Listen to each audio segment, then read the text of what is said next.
Hello and welcome to another time of Bible teaching. We're back to our Bible study in the book of Matthew, and we're going to be going through, or at least part of Matthew 12 today. As we finished up Matthew 11 last week, actually, since it's a Bible study, we want to have Bibles open. That's how you study the Bible. You open the Word. And it's really good if you have like a paper Bible to use, 'cause it's really nice to be able to make notes and everything in your Bible. But let's go back to the tail end of chapter 11. We want to look down here because when Messiah said, "Come to me, all who labor and are heavy laden, and I will give you rest." Doesn't that sound good? Let Messiah give us rest. Take my yoke upon you and learn from me, for I am gentle and lowly in heart, and you will find rest for your souls. Who could do with some rest for their souls right now? I could. For my yoke is easy and my burden is light. What people don't understand is there's a Jewish idiom in here, and that the yoke is the law. And the problem is that where there are, what is it, 513 laws, commandments, statutes, and what's the other word? And judgment, not judgments, commandments. Well, there's 513 commandments. Okay. Um, the Pharisees added tens of thousands of them on there. It's known as the fences. And they made up laws. And then sometimes you could be convicted for not following theirs, but not for breaking something in the Bible. And it became very burdensome from them. So Messiah is just saying, hey, just do what I told you. And that yoke, he's on the other side of that. That yoke makes it easier to pull rather than pulling something all by yourself. That's what he's talking about. And he's going to start getting into it with the Pharisees over the law. And it's not that the law needs to be abolished to get rid of. That's not what Messiah is saying. It's that they are doing it wrong. Okay. Go back to me to with me to Isaiah. We did this last week. And Messiah in, where is it? Matthew 15 is going to specifically call them out using this scripture. But Isaiah 29, verse 13.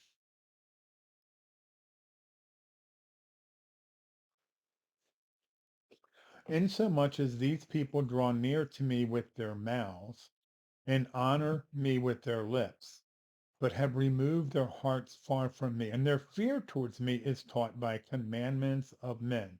So they talk a good game, but their heart's not in it. They've got some serious heart conditions, and they're following their own commandments. They're following their own rules and not mine.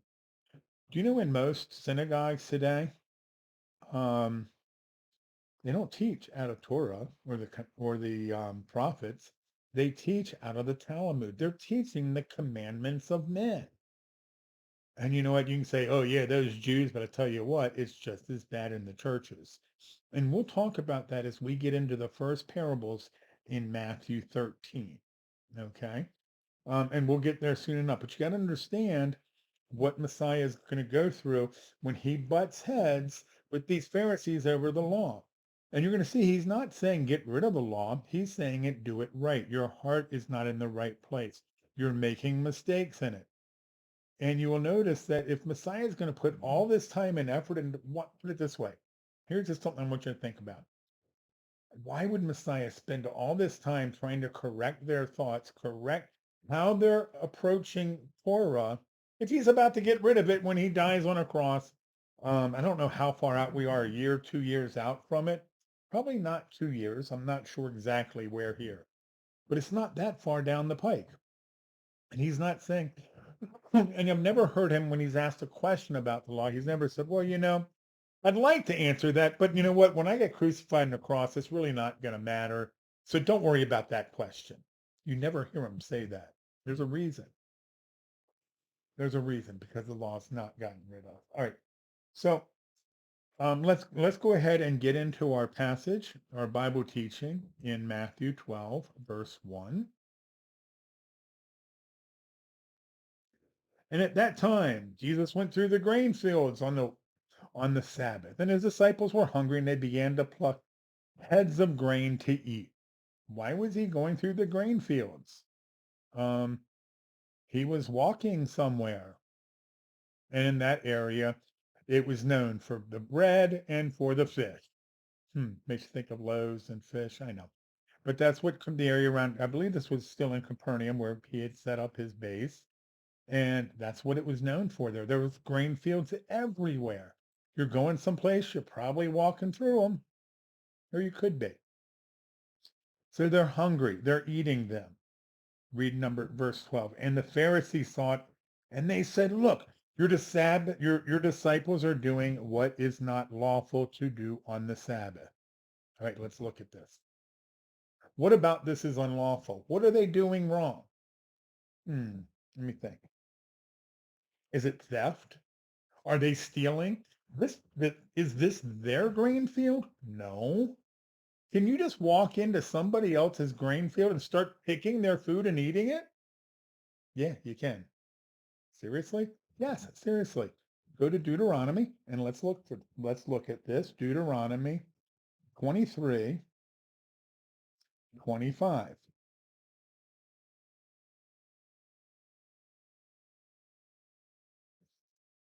When you come into your neighbor's standing grain, you may pluck the heads with your hands. That's what it says they were doing.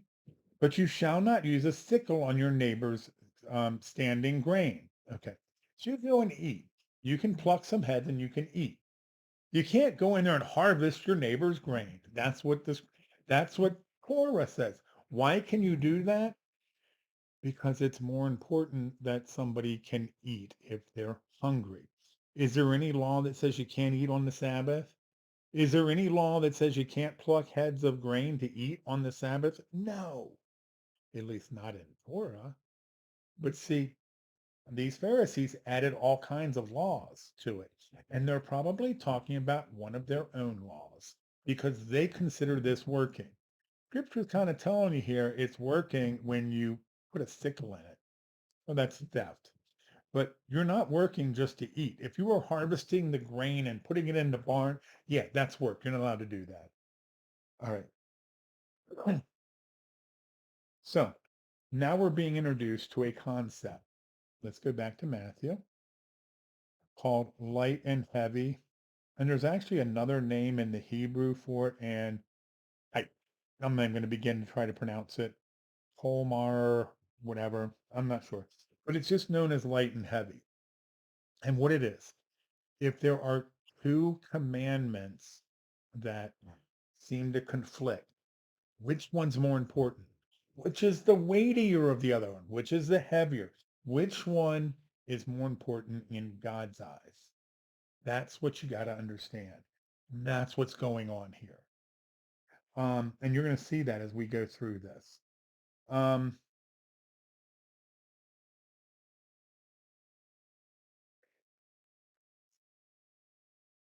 give me a second here.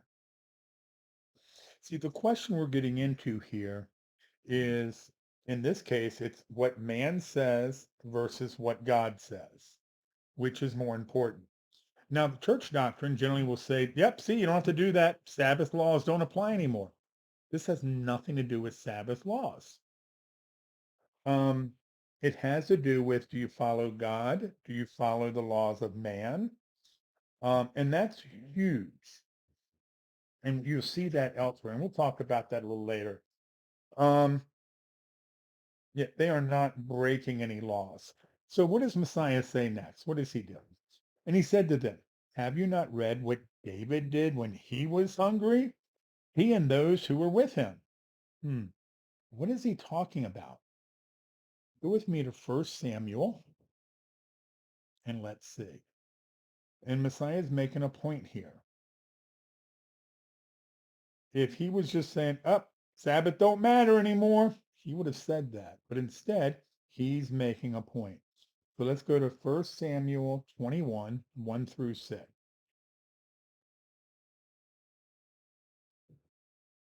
Now David came to Nob, that's a place, and Abimelech, the priest.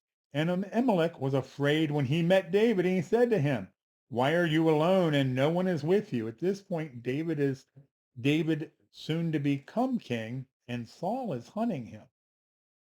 Is David a priest? Nope. Is he even a Levite? Nope. All right, so let's keep reading this. And I'll try to explain a little bit as we go. So David said to Amalek the priest, the king has ordered me on some business and said to me, do not let anyone know anything about the business on which I send you or what I have commanded you. And I have directed my young men to such and such a place. Now, therefore, what what do you have on hand? Give me 5 loaves of bread in my hand, or whatever can be found. So he's saying, hey, what kind of food you got? We're hungry. We're hungry. What do you got? Okay, same basic thing. They're hungry. And the priest answered David and said, there is no common bread on hand. There is only holy bread. And it is, if the young men have at least, okay, so there's only holy bread. What is that? That's the showbread.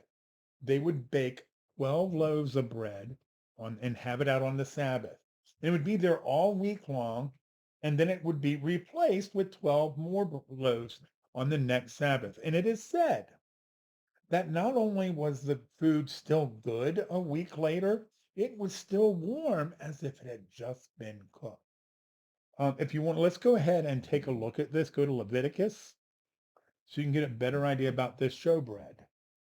And this would have been, I believe, just outside of the Holy of Holies.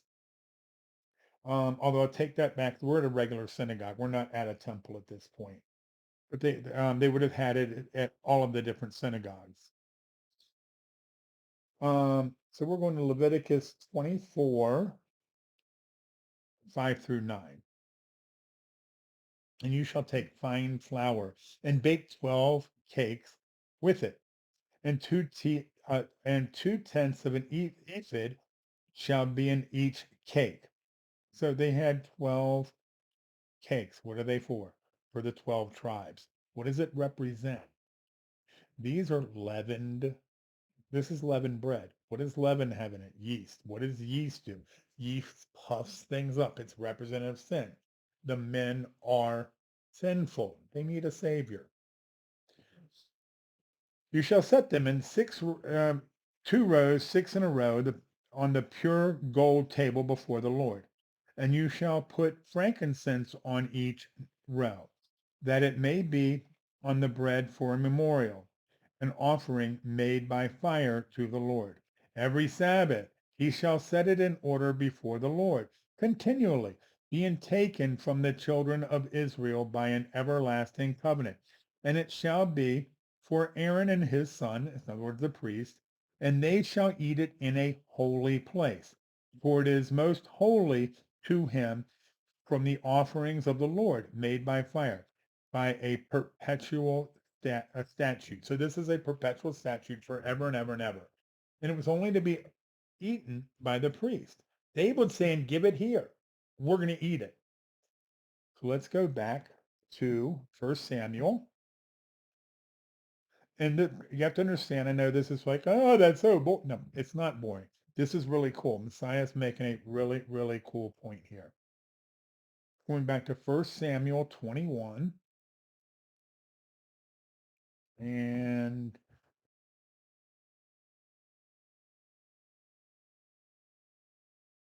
so what does the priest say? There is no common bread, but there is only holy bread.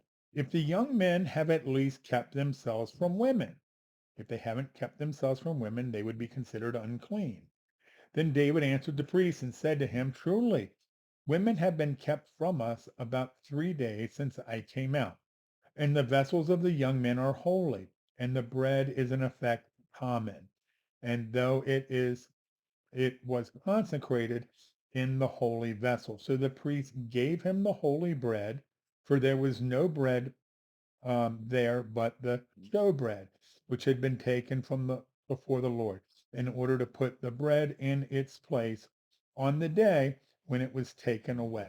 Um, yeah, this is not, it's not Jerusalem. So this is in a synagogue, not in the temple. So Messiah is pointing out that David ate the showbread. Okay. What's more important, This is the whole thing of light and heavy. What's more important? If you're hungry, that takes precedent. This priest got it. So let's go back to Matthew and see what else Messiah has to say.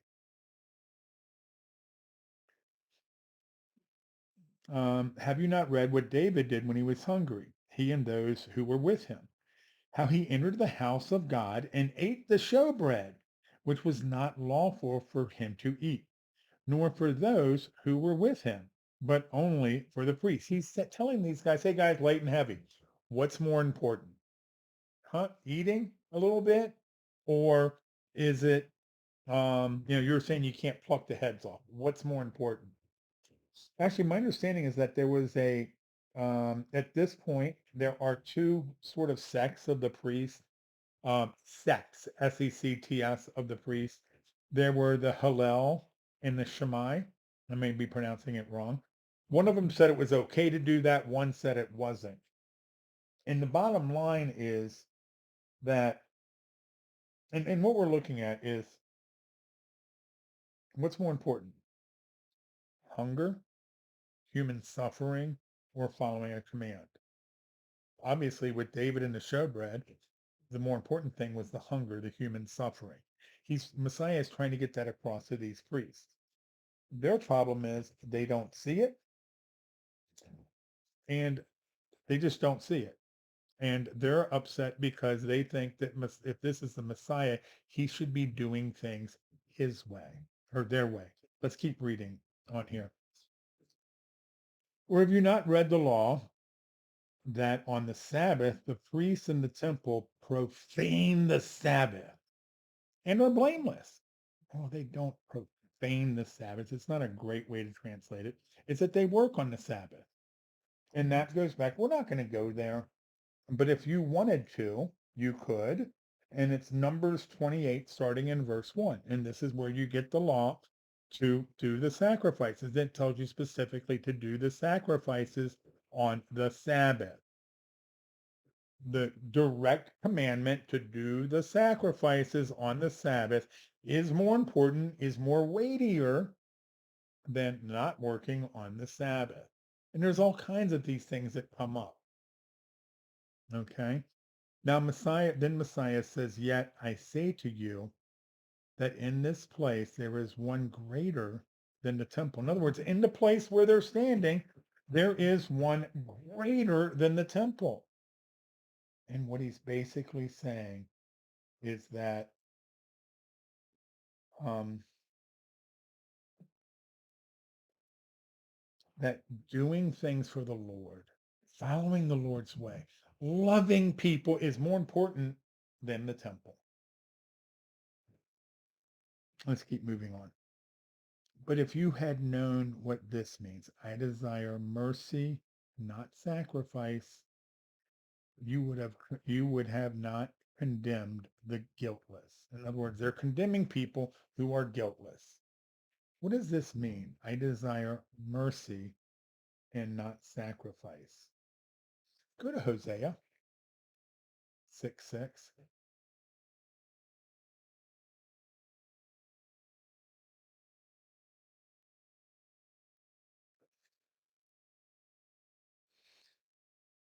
For I desire mercy and not sacrifice, and the knowledge of God more than burnt offerings. So what Messiah is saying is you don't even know God. You're lacking the knowledge of God. Because if they would have understood God, they would have understood that these men were guiltless, blameless, yet they are trying to find fault. Um, what are the most important commands?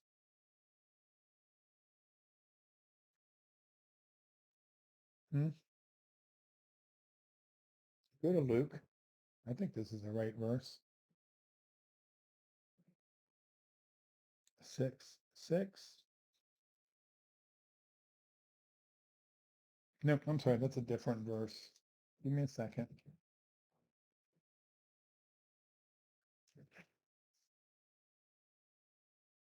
All right, go to Matthew 22, and this is something we'll get into again when we get in this part of Matthew.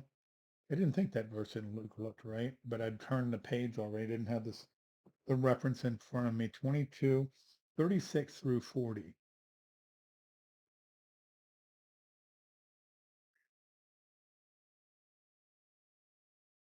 Okay, but when the Pharisees heard that he had silenced the Sadducees, they gathered together. Okay, the Sadducees couldn't get him, but we'll get him.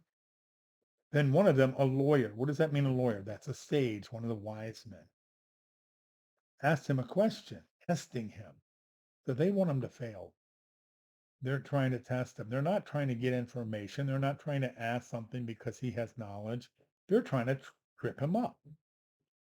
Teacher, what is the great command? What is the greatest commandment of the law? What is the great commandment of the law? And Jesus said to him, you shall love your God with all your heart, with all your soul, and with all your mind. This is the first and the greatest commandment. And the second is like it. You shall love your neighbor as yourself. On these two commandments hang all of the law and the prophets. So understand, and some people are like, yep, that's all you got to do. Love God, love your neighbors. That's it. That's the law of Jesus. Is that what he said? On these two commandments hang all of the other laws of the prophets. So you love God. What does that mean? In John, oh, having a brain fart, sorry. John 14:15, it says, if you love me, you'll obey my commands. We're supposed to love God with everything we got. We're supposed to want to obey him because we love him, not because we have to, but because we want to, and to love other people, to put their needs ahead of ours. That's what he's saying. And that really all the other laws come right down for that. Because if you're doing these, if you're doing these here, these two, you're probably going to be doing all the other ones because that's what they come from. How to treat God, how to treat others. That's what Messiah is saying here. Yet these Pharisees, they have their own little rules that they've made up. There's tens of thousands of these fences. In the last video, I talked about the fences, how it says if the law was don't like touch the burner on the stove because you might get burned. The next one, the Pharisee would come by and say, well, don't touch the stove so you don't touch the burner. The next Pharisee would say, don't even go in the kitchen so you don't touch the stove so you don't touch the burner. Next thing you know, you're going to be outside cold and hungry because of these fences. And that's what it is. See, it's a heart issue. Let's go back one more time. And this is important. It applies to us too. Where is that passage? Give me a second. I wish I had all these passages memorized. I have a bunch of them memorized. Um,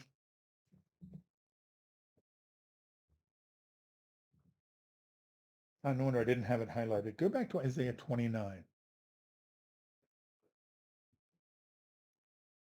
And there's an important understanding here. Isaiah 29:13. He's talking about the heart condition. Insomuch as these people draw near to me with their mouths and honor me with their lips, but have removed their heart far from me. And their fear towards me is taught by the commandments of men. The question, if man tells you something and God tells you something, which do you do? Think about that. If man says something and God says something, which do you do? And we're going to talk about that a little bit more in a minute. Let's go back to Matthew, to our next verse.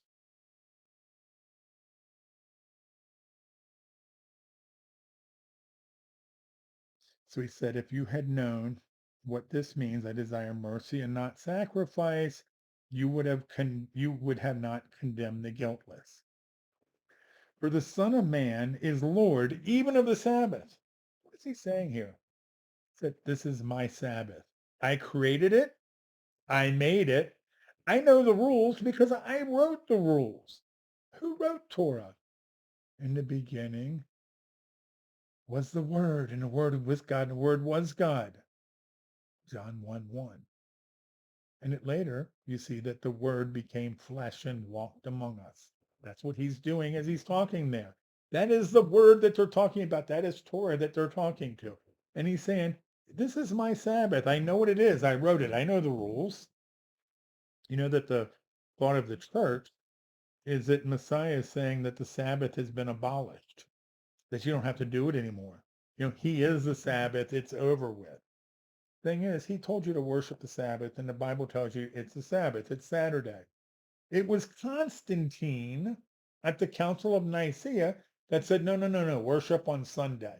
In fact, if you worship and you rest on the Sabbath, you're an enigma or an anathema, whatever, and you get thrown out of the church. You listen to man or God. Those are the choices you need to be making. Um, Give me 1 second here. If God says one thing and man says something else, I would seriously suggest following what God says. Okay. Now, when he had departed from there, he went into their synagogue. I know it sounds like he went right into the synagogue. That's not the case. We know that because in Luke 6:6, it tells us it was a different Sabbath. But he went into their synagogue. In other words, Messiah is not going to just sit there and say, okay, let's just let this go. He's like, no, let's talk about it some more. Let's talk about it in your synagogue, and I'll give you something to really think about. All right. And behold, what does that mean? Behold, lots of different ways you could take it, but it pretty much means, hey guys, just shut up and listen. This is important. You need to get this. Behold, there was a man with a withered hand. Okay, it doesn't tell you what it means that it's withered, whether it was a deformity by birth, whether he is handicapped in some way, or it was an injury. We don't know what it is, but it sounds like it's something where it's not functional. And they kind of knew what he was going to do, and they asked him, "Is it lawful to heal on the Sabbath?" That they might accuse him.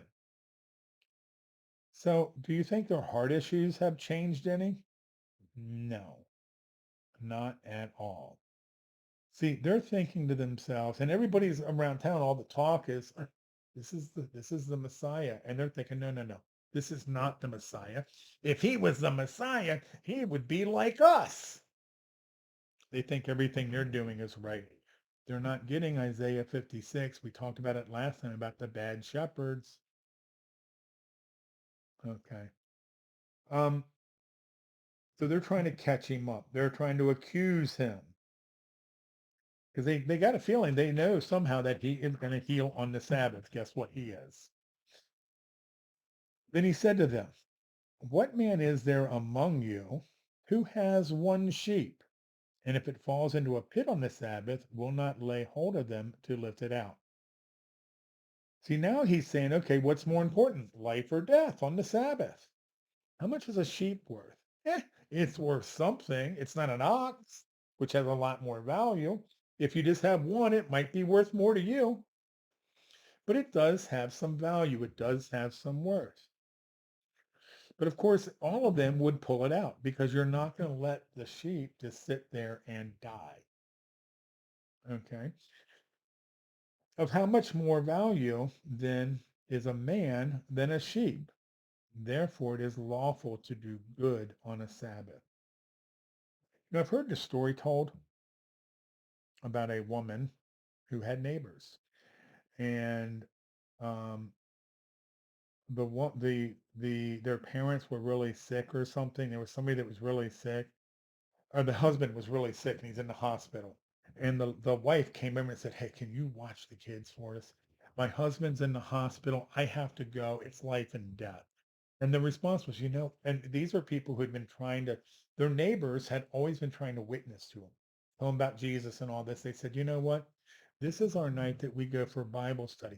If it was any other night of the week, we'd be happy to do it, but we can't do it tonight. This story is told by the children, saying that that was the last chance for their mom. In their opinion, that was the last chance for their mom to accept Messiah because the way that those people responded really turned her off to Jesus. Something to think about. How do we love people? Are we really loving people the way Messiah wants us to? Now, what's funny is the whole thing about, what you do on the Sabbath. I work in a Orthodox Jewish neighborhood, and I hear all kinds of stories. Um, I had one of my customers who is not Jewish that's in that neighborhood told me their neighbors came to them one time on the Sabbath, and their daughter was very sick and wanted to take her to the hospital. And they got in the back seat and they ducked down so nobody would see them going to the hospital because they were afraid of what somebody might think. That's missing it. The light and the heavy. What's more important? Okay, let's keep going. And then he said to the man, stretch out your hand. And he stretched it out. And it was restored as whole as the other. What's really cool is the word whole. I don't know why this isn't loading. I hope I don't have an internet problem here. Anyhow, the word whole, sound, of a man who is sound in body, to make one whole, restore him to health. Um, Teaching that does not deviate from the truth. And that's what Messiah is doing here. He's teaching in a way that's not deviating from the truth. But I like that feeling. It's not just healing his hand, it's restoring him to health. It is making him sound in body. Imagine, in that day, having a hand that's not functioning where you can't work and there's so many things you can't do. So you would think that now here's Messiah does this amazing miracles. Wouldn't the Pharisees be like, oh my goodness, that has, did you see that? Now that has to be God. That's the Mashiach, the Messiah. No. What did they say? When the Pharisees went out and plotted against him, I'm sorry, then the Pharisees went out and plotted against him, how they might destroy him. So he did this amazing thing, this amazingly good thing on the Sabbath. And what is their frame of mind? Let's look at that word destroy.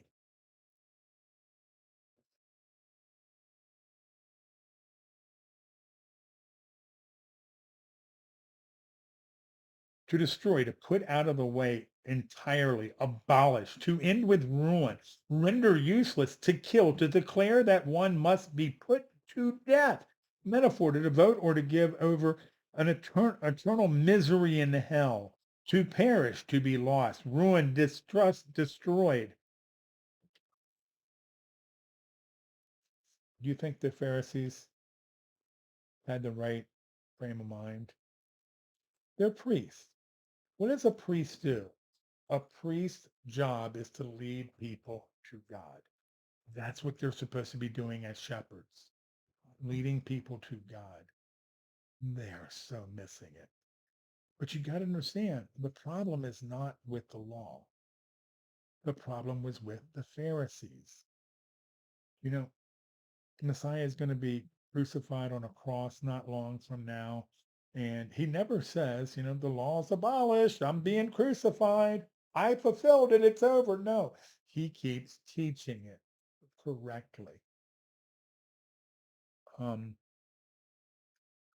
as we go about our days, we should be asking ourselves the questions, do we have a heart issue? Am I following commandments of men or am I following commandments of God? What is it that God wants me to do? Am I really loving people in a way that they're going to see Messiah through me? Um, we need to be, when people look at us, they should see Messiah. They should say, oh my goodness, I, I want what they've got. We should be reflecting his light. But if we're so wrapped up in ourselves, so wrapped up in, I don't know, whatever it is that's going on in our day, those vines, those um, briars that might tear us away from Messiah, are people really seeing Messiah through us? Yeah, I thank you guys for watching. May God bless you and have a great day. Take care.